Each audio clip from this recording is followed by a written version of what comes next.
반갑습니다. 예수는 빛교회입니다. 오늘은 하나님의 기준으로 라는 제목으로 요한복음 7장 24절에서 24절까지의 말씀을 함께 은혜 나누기 원합니다. 요한복음 7장 14절에서 24절까지의 말씀입니다. 먼저 오늘 본문 말씀 함께 보겠습니다. 이미 명절의 중간이 되어 예수께서 성전에 올라가사 가르치시니 유대인들이 놀랍게 여겨 이르되 이 사람은 배우지 아니하였거늘 어떻게 그를 아느냐 하니 예수께서 대답하여 이르시되 내 교훈은 내 것이 아니요 나를 보내신 이의 것이니라. 사람이 하나님의 뜻을 행하려 하면 이 교훈이 하나님께로부터 왔는지 내가 스스로 말함인지 알리라. 스스로 말하는 자는 자기 영광만 구하되 보내신 이의 영광을 구하는 자는 참되니 그 속에 불의가 없느니라. 모세가 너희에게 율법을 주지 아니하였느냐? 너희 중에 율법을 지키는 자가 없도다. 너희가 어찌하여 나를 죽이려 하느냐? 무리가 대답하되 당신은 귀신이 들렸도다. 누가 당신을 죽이려 하나이까? 예수께서 대답하여 이르시되 내가 한 가지 일을 행하매 너희가 다 이로 말미암아 이상히 여기는도다. 모세가 너희에게 할례를 행했으니 그런 할례는 모세에게서 난 것이 아니요 조상들에게서 난 것이라. 그러므로 너희가 안식일에도 사람에게 할례를 행하느니라. 모세의 율법을 범하지 아니하려고 사람이 안식일에도 할례를 받는 일이 있거든. 내가 안식일에 사람의 전신을 건전하게 한 것으로 너희가 내게 노여워하느냐? 외모로 판단하지 말고 공의롭게 판단하라 하시니라. 아멘. 세상에서 스펙이라는 말이 있습니다. 사람의 조건을 중요하게 생각하기 때문이지요. 이 스펙은 학연, 지연, 혈연, 그리고 종교적 연결점까지 이어집니다. 물론 우리가 예수님 안에서 한 형제, 자매이지만 어떤 경쟁에서의 판단은 최대한 객관적이어야 하겠죠. 우리가 갖는 기준이 어디에 있는가는 세상의 기준이 아닌 하나님의 기준으로부터 시작됩니다. 그리고 하나님은 그 마음의 중심을 보십니다. 성경은 일관되게 외적인 조건으로 사람을 판단하지 말라 가르칩니다. 그러나 앞서 이야기했듯 외적 조건으로 사람을 평가하는 일은 인류 역사상 사라진 적이 없습니다. 이는 하나님의 백성 이스라엘 내에서도 마찬가지였습니다. 외적 조건이 좋은 사람의 말은 쉽게 받아들여지지만 그렇지 않은 사람의 말은 무시되는 경우가 많았습니다. 예수님은 당시 유대인들 사이에 만연했던 이 문제를 드러내십니다. 오늘 본문을 통해 예수님께서 진정으로 말씀하시고자 하는 그 진리의 말씀이 무엇인지 함께 찾아보기 원합니다. 함께 깊은 본문으로 들어가 봅니다.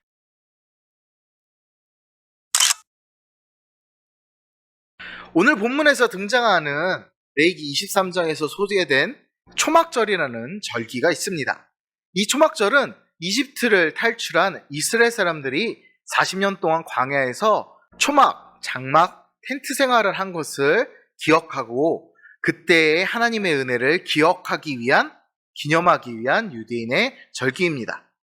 수장절이라고도 하며 6월절과 7절절과 함께 이스라엘의 3대 절기 중 하나이죠. 1년 중 가장 마지막 절기이며 또 큰 절기로 여겨졌는데 오늘 본문에서는 1절에서 절기의 이름을 언급한 후 오늘 본문 14절 이후로는 단순히 명절이라 언급되어 있습니다. 절기를 중시하는 유대인들에게는 굉장히 도전적인 표현일 수도 있지요. 이 초막절은 총 8일 동안 진행됩니다. 본문이 시작되는 14절을 보면 예수님께서 명절 중간쯤에 성전에서 가르치기 시작하셨습니다. 물론 예수님의 가르침은 놀라움의 연속입니다. 마찬가지로 유대인들도 그런 예수님을 보면서 배우지도 않았는데 어떻게 글을 아는가 하며 놀라워합니다. 글을 안다는 것은 누군가에게 배웠다는 얘기고 그 누군가는 당시 유대인들 사이에서 랍비가 가르침을 전했기에 아마 이 사람들은 예수님의 어느 유명 랍비에게서 배운 적이 없음에도 불구하고 뛰어난 학식을 가지셨음에 놀랐다는 의미일 것입니다. 랍비, 우리가 제자와 선생을 이야기할 때 이 랍비와 제자를 보통 의미하는데, 랍비의 제자들, 곧 이 제자들은 예수님의 제자들과 같이 제자라는 단어로 사용했는데, 이 단어의 원어를 깊이 들어가 보면 선생님의 발끝에서 나는 먼지를 뒤집어 쓰는 사람들이라는 의미를 갖고 있습니다. 그렇기 때문에 그만큼 이 랍비는 굉장히 중요한 요소였으며, 이것은 곧 학벌과 연결되는 것이었습니다. 당시 유대인들 사이에서도 이 학벌에 대한 선입견이 있었습니다. 어떤 랍비에게 배웠느냐는 서로를 평가하고 인정하는데 굉장히 중요한 기준이 되었지요. 우리가 잘 알듯이 사도행전 22장에서 사울이었던 바울이 가말리엘의 문화생이었다는 고백을 통해 자신의 유대인으로서의 정통성을 증명하는 장면이 나옵니다. 그만큼 이 유대인들에게 어느 랍비의 문화생이냐, 이 학벌이 중요했다는 것이죠. 그러나 예수님은 하나님 뜻을 행하려는 자는 누군가의 학벌을 보지 않더라도 그 가르침이 누구로부터 왔는지, 바로 하나님으로부터 왔는지, 또 그 사람 자신에게서 나온 것인지를 구분할 수 있다 말씀하십니다. 다시 말해, 하나님의 말씀을 전하는지 다른 사람의 말을 전하는지 구분할 수 있다는 것이지요. 그리고 예수님의 가르침은 예수님 스스로의 영광을 구하는 것이 아니라 말씀하십니다. 이는 당시 랍비들이 자기의 지혜를 뽐내므로 명성을 높이고 파벌을 만드는 것에 대한 우회적 비판이기도 합니다. 처음 보는 사람이 어떤 사람인지를 알려면 학벌이나 지위 등을 참고할 수밖에 없다는 주장도 어느 정도 일리가 있습니다. 객관적 평가라는 것은 그 사람의 노력을 판단하는 것이죠. 사람에 대해 생각하고 판단할 객관적 기준이라는 것이 그 사람이 얼마나 노력했느냐 등의 기준을 그 학벌로 평가할 수 있기 때문이죠. 그러나 문제는 그것이 참고사항으로 끝나지 않고 그 사람을 평가하는 절대적인 잣대가 된다는 사실입니다. 하나님의 바른 말씀, 곧 복음을 전하고 가르치는 사람을 보고 그 말씀을 판단해서는 안 됩니다. 시대가 흐르며 말씀에 대한 평가와 선호라는 것이 생겼습니다. 어느 순간에 선호하는 목사님, 선호하는 목사님의 말씀, 선호하는 교회의 예배, 이런 것들이 생겼지요. 은혜는 전하는 사람도 말씀을 통해 전해야 하지만 듣는 사람을 통해서도 퍼져나갑니다. 곧 하나님의 말씀이 바르게 전해진다며 누가 전하든, 그것이 목사님이든 장로님이든 집사님이든 권사님이든 누가 전하든 간에, 어린아이가 전하든 간에 그것은 하나님의 말씀입니다. 올바른 하나님의 말씀을 전하는 사람들의 말씀은 하나님께서 전하시는 말씀이란 이야기입니다. 목회자인 저도 세상에서 복음을 전하는 우리 모든 그리스도인이 바로 바른 말씀을 전하며 온전한 하나님의 기준을 갖고 사랑으로 나아가는 사람들이 되길 소망합니다.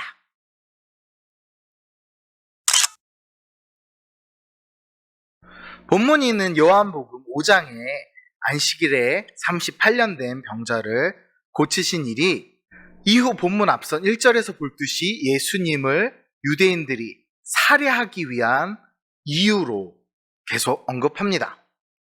그래서 예수님은 1절에서 볼 수 있듯이 유대인들의 살해 위협 때문에 유대로 가지 않으시고 갈릴리에 머무셨습니다. 하지만 19절을 보면 그들이 예수님을 죽이려는 것이야말로 분명 모세를 통해 하나님이 내리신 율법을 위반하는 일이었습니다. 예수님은 할례는 안식일에도 시행된다는 사실을 언급하십니다. 그리고 안식일에 사람의 전신을 건전하게 한 것, 즉 38년 된 병자를 고치시는 일로 분노하며 자신을 죽이려는 유대인들에게 과연 그것이 율법을 지키는 일이냐고 라고 물으십니다. 그러면서 마지막 오늘 본문 24절에 외모로 사람을 판단해서는 안 되고 오직 공의로 판단해야 한다 말씀하십니다. 바로 이것이 하나님의 판단 기준입니다. 유대인들은 외모, 겉으로 드러나는 것, 곧 껍데기만 보고 있었습니다. 예수님이 38년 된 병자를 낫게 하신 일은 세상에 참된 안식을 선포하시는 사건이었지만 사람들은 안식일이라는 껍데기에만 주목했습니다.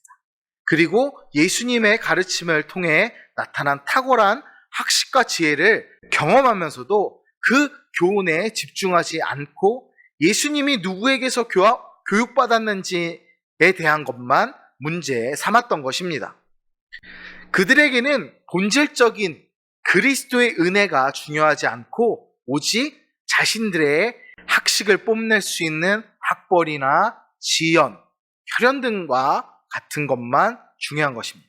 사람을 외적 조건으로 판단하는 성향은 어디서부터 온 것일까요? 바로 그 뿌리는 우리의 죄성입니다. 우리가 죄를 짓는 속성을 갖고 있기 때문에 또 우리에게 원죄가 있기 때문에 우리는 사람을 외모로 판단합니다. 태초에 아담이 하와로 인해 선악을 알게 하는 나무의 열매를 먹었다고 핑계댔던 것처럼 우리는 겉으로 드러나는 그리고 다른 사람의 약점과 잘못을 드러내는 일에 서스럼 없이 우리를 나타내기도 합니다. 바로 우리의 죄성, 이것이 우리를 사람을 외모와 집안과 학벌 등을 가지고 판단하는 것입니다. 하지만 세상이 그렇게 판단한다고 해서 우리도 그렇게 판단해서는 될까요? 아닙니다. 그리스도인 그리고 교회는 하나님의 거룩한 공동체로서 이런 세상적 기준에 겉으로 나타내는 것들로 판단하는 행위를 타파해야 합니다. 서로 외적인 조건으로 판단하는 모습이 우리에게 있다면 이 시간 깊게 회개하기 원합니다. 오직 하나님의 기준으로 판단하기 원합니다.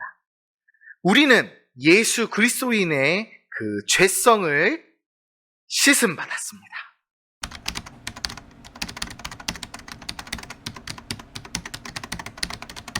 사무엘상 16장 7절을 함께 봅니다. 여호와께서 사무엘에게 이르시되 그의 용모와 키를 보지 말라. 내가 이미 그를 버렸노라. 내가 보는 것은 사람과 같지 아니하니 사람은 외모를 보거니와 나 여호와는 중심을 보느니라 하시더라. 아멘. 그렇습니다. 하나님은 중심을 보셨기에 다윗을 택하셨습니다. 그러한 다윗은 역사상 가장 위대한 왕으로 하나님의 영광을 나타냈습니다.